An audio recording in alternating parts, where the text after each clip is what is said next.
சிதம்பரத்தில் நடைபெற்ற இசை நிகழ்ச்சியில் காசி படத்தின் என்மன வானில் பாடலுக்கு விக்ரமை போல் ஒருவர் தத்ரூபமாக நடித்து காட்டிய போது அங்கிருந்த பெண் காவலர்கள் கண்ணீர் விட்டனர்.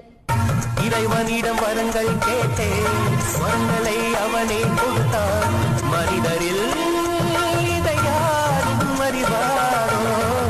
நான் பாடும் பாடல் எல்லாம் நான் பட்ட பாடே அன்றோ?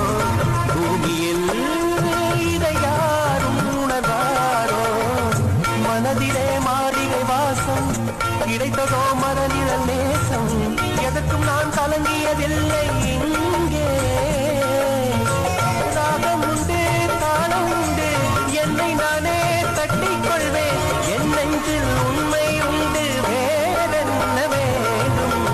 மனவானில் சிறகை பிரிக்கும் வண்ணப் பறவைகளே, என் கதையை கேட்டால்